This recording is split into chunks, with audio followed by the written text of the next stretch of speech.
Chers amis, le 4 octobre prochain, le pape François ouvrira la première des 2 sessions romaines du synode sur la synodalité.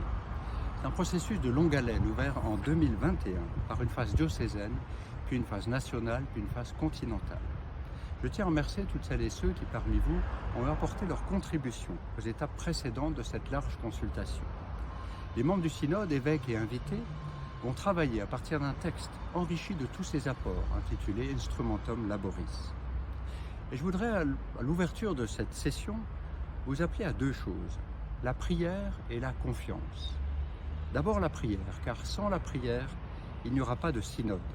C'est avant tout un événement spirituel de prière et d'écoute de l'Esprit Saint, qui sont les véritables protagonistes de l'événement.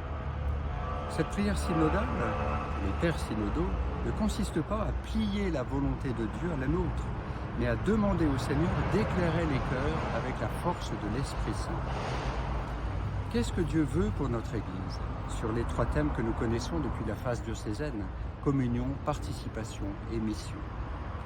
Chers amis, que de toutes les églises paroissiales des Hautes-Alpes monte une belle prière vers Dieu pour le synode sur la synodalité et pour sa fécondité.